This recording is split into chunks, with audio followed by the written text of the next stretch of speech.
Hey guys, it's Alexander Williamson here with The Secret History Living in Your Aquarium. And today I want to talk to you about something that I think is really important. And whether you're brand new in the hobby or whether you've been in the hobby for decades, I think this is something that's important whether you're on social media or you're watching videos like this one, or you're looking at websites or forums or blogs where you find information. This is the number one thing that I think is wrong and detrimental to what's going on in the progress of our hobby. And it's why one person can have great success and another can have total failure by following the exact same steps. And I'm not talking about because they have different water or different pH setup or different fish, etc. I'm talking about like exact same processes, getting to the heart of what those troubles are. So let's talk about that right now. So why is it that when you look up the answer to a question about something in the aquarium hobby, you can have such a vastly different outcome than someone else who's following the same exact advice? Someone else may even end up with nearly opposite or devastating consequences and outcomes. So before I get into the details of this issue and we get into the aspects that are nearly causing all of the problems here, I think we need to lay some of the ground rules and constraints as to what it is that we're talking about.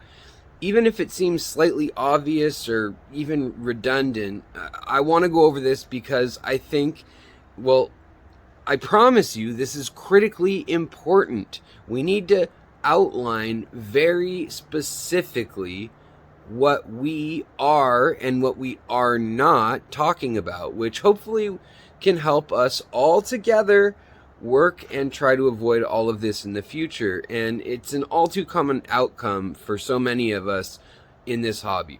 So I want to say something early on in this video, but this is not just a video for new aquarists. I have some input and advice for even the most seasoned fish keepers, and I think our hobby could really benefit from the things I want to talk about.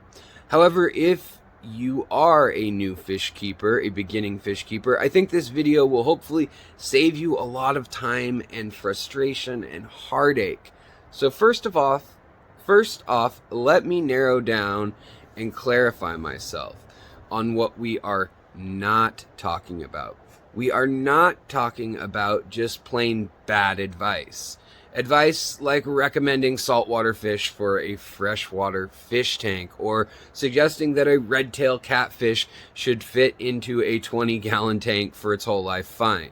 We are also not talking about miscommunication, when people are being rude or trolling or giving sarcastic answers, or there's a language barrier. And I could easily make a video, an entire second and third, fourth video on communication cultures of different niches within our hobby and different quirks and troubles that come about when communicating on different social media platforms, forums, websites, email, text, whatever it may be that us aquarium hobbyists tend to use. However, today I'm speaking about good faith advice videos and articles, like how-to articles or social media posts that inevitably you find when trying to search for an answer to a specific question or understand a specific subject within the vast range of all those things in our hobby. So for this video, we are assuming the person sharing the advice or explaining the subject is competent, at least somewhat educated on the overall subject matter, and or even better, they have first-hand experience with the subject, the species they're talking about, or the information at hand. So how can it be that you have three well-meaning people? Person one, the teacher or creator of the advice or the article. Person two, a hobbyist that follows their advice to the best of their abilities, and person 3, another hobbyist, whom also follows their advice to the best of their abilities. However, how is it that person 1 honestly finds success, person 2 honestly finds success, and yet person 3 ends up completely different, with different results, negative results, and problems? Obviously, person 1 is going to have good results because they're teaching them.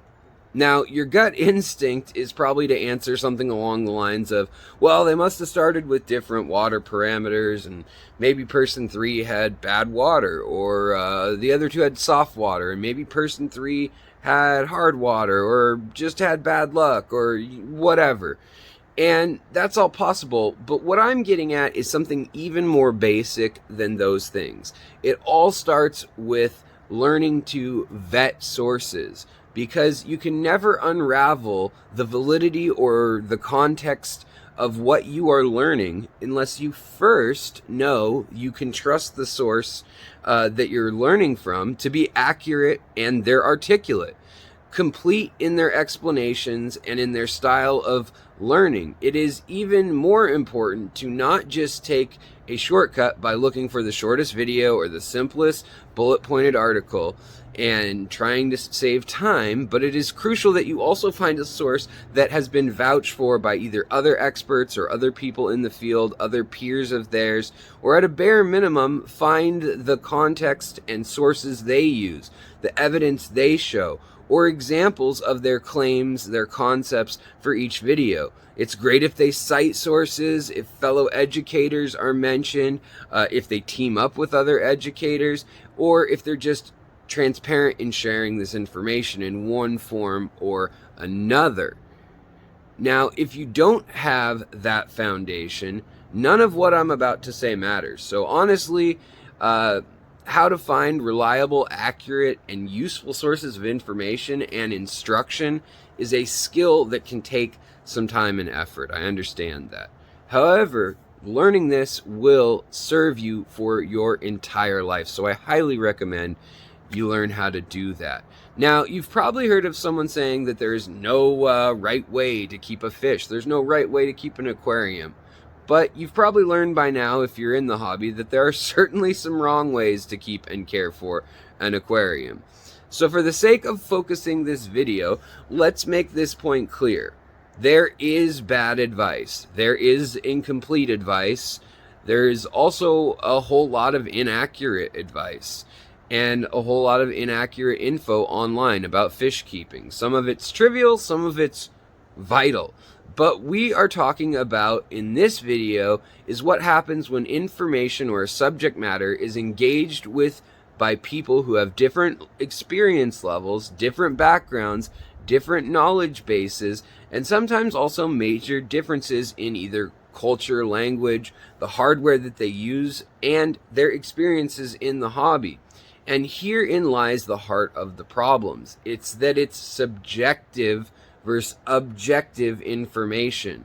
So if you can find out the context in which the information you're interacting with is coming from, congratulations, you've won half the battle. That is to say that the source speaking to your demographic, yes or no?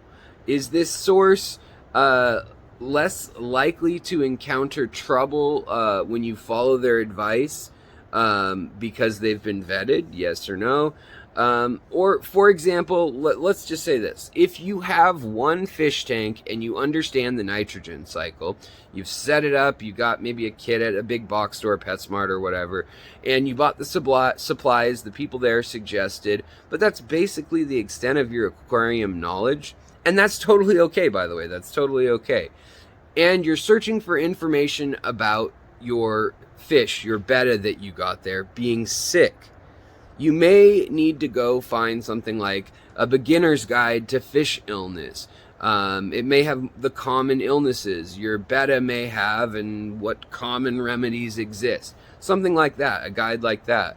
Or perhaps you stumble on a European channel, something that's based in Europe or Canada, where they don't have access to the treatment options that we have in America, like antibiotics, some of the heavier dewormers, and things like this. So it means that treatment is going to be totally different, and the context of their knowledge base is going to be different. So you could see where somebody could give their best information and their best suggestions to someone in America, and they're in America and they have these medications, yet someone overseas, they're not going to be able to find them, and it just kills the idea from the get-go. But in reverse, if you have someone overseas who's used to using maybe over-the-counter solutions that are more kind of herbal medicine, like things like eucalyptus or pine, or other sorts of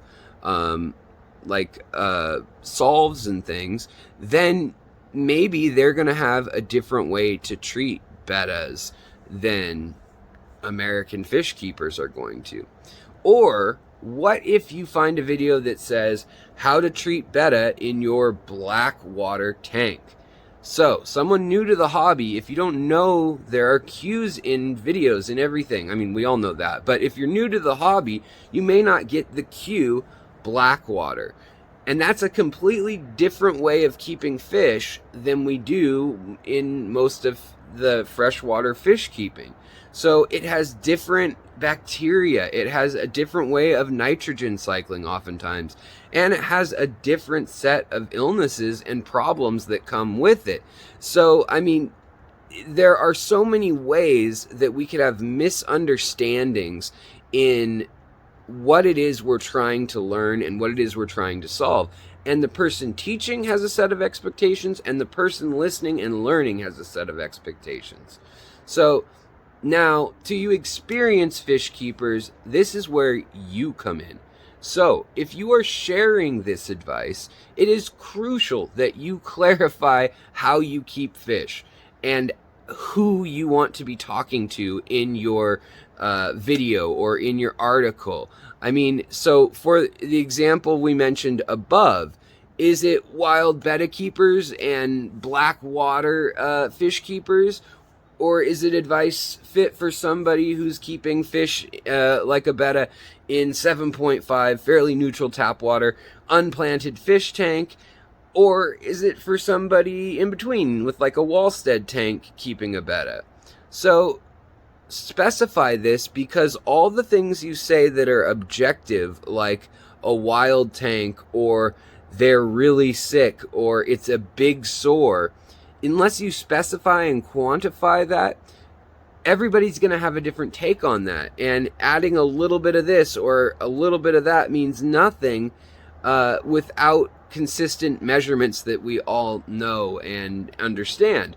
So it's that lack of specificity and that subjectivity without the context of everything else that causes all these problems and miscommunications. So the first half of the problem was the context. You must know your context, your audience, everything from what background they have and what you have, what knowledge is needed to answer their question. So if it's a newer aquarist, what they need to know, and they should be informed on. So now for the viewer or the reader, it is really crucial to engage with the information sources that you are willing to try and understand.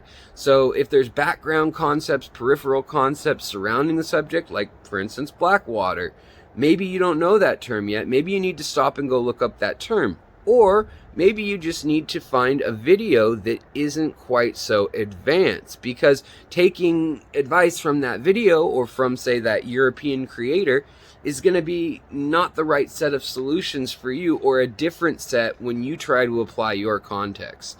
So for the creator, this can also require lots of links to different videos or sources, such as like blackwater ecology, the effects of antibiotics on a biological filter, how not to crash your whole system after you do that, or just a disclosure of the fact that your information that you're presenting is for advanced fish keepers whom understand blackwater chemistry, wild bettas, etc., whatever it is that you're teaching.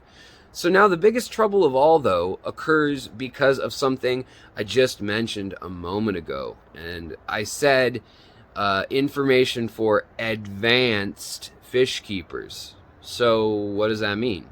Advanced.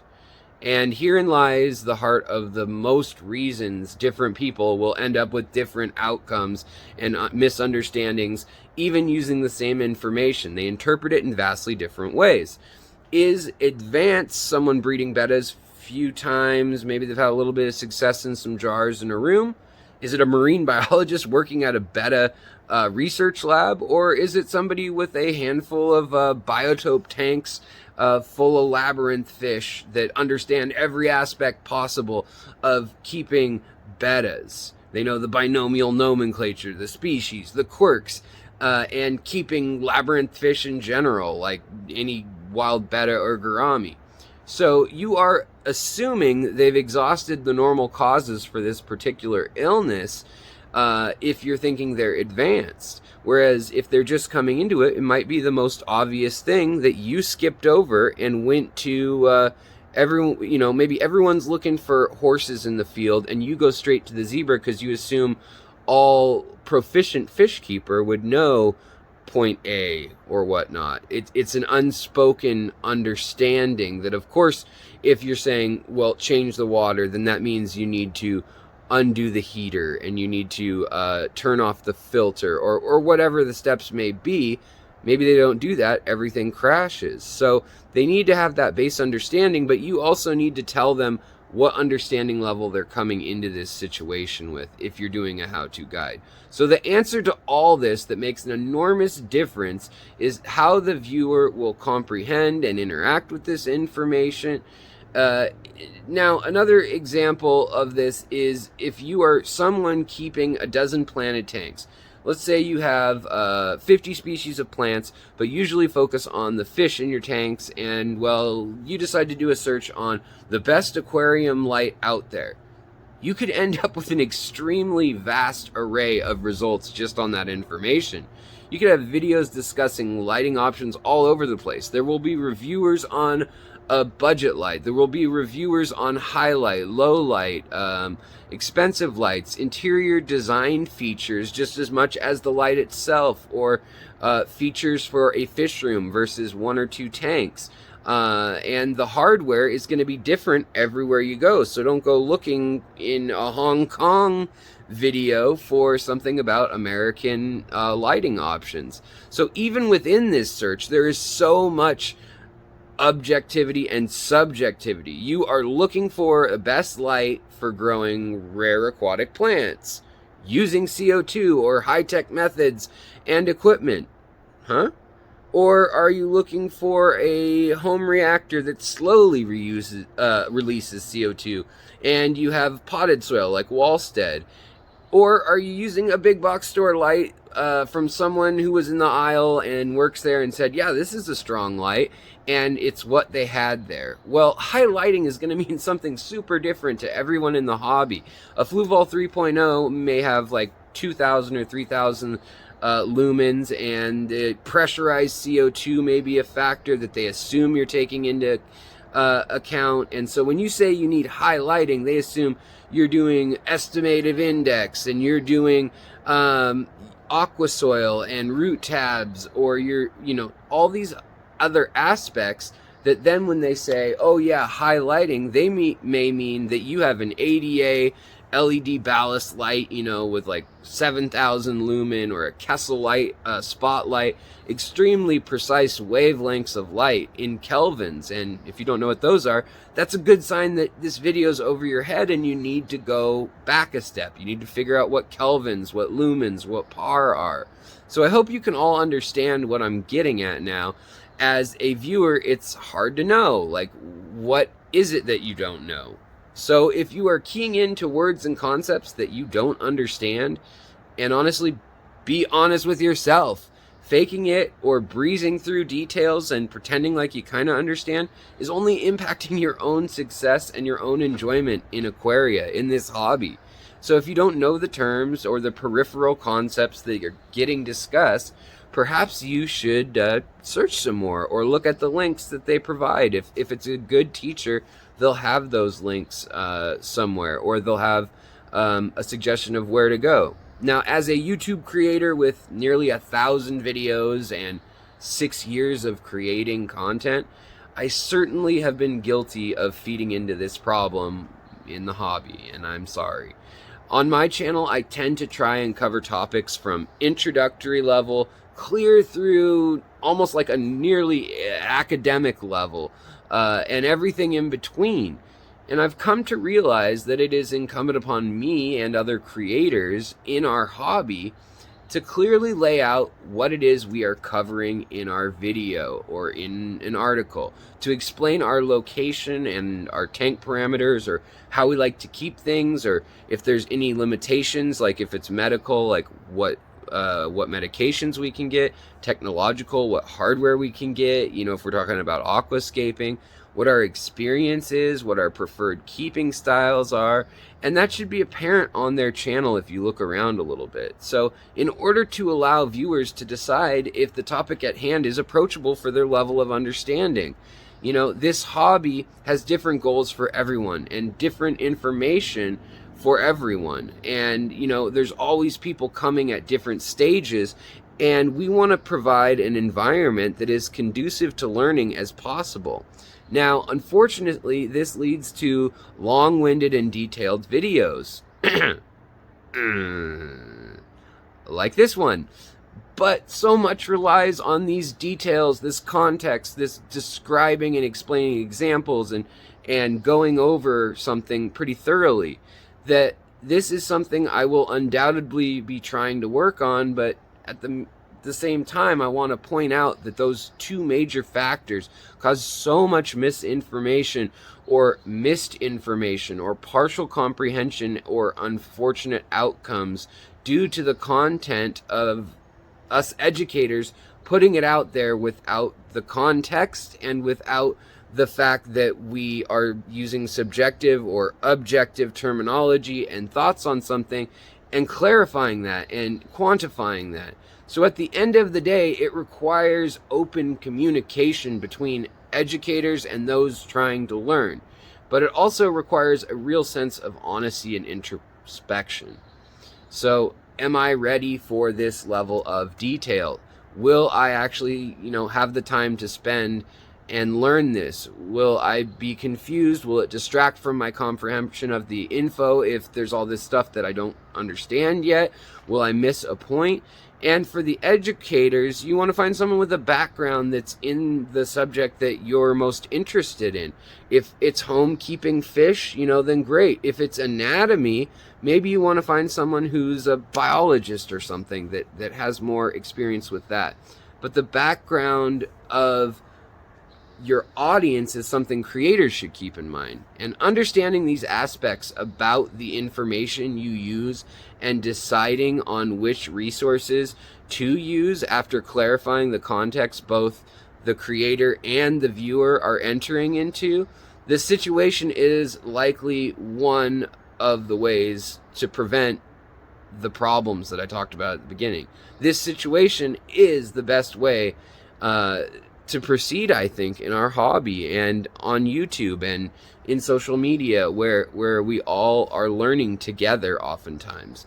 So I hope this video sheds some light on the incredibly important issue, and perhaps it can help inform some fellow creators on how to present or preface their content so that viewers can also use their best judgment on deciding if that's the right content for them to be referencing, or if maybe they need to do a little bit more research or find a different source.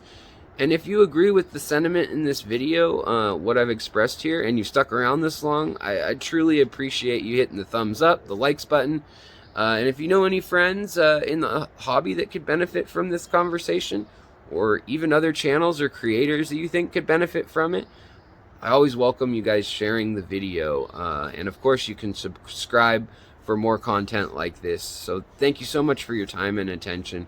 Have an awesome day, stay curious, and I'll talk to you next time. Thank you so much. Bye.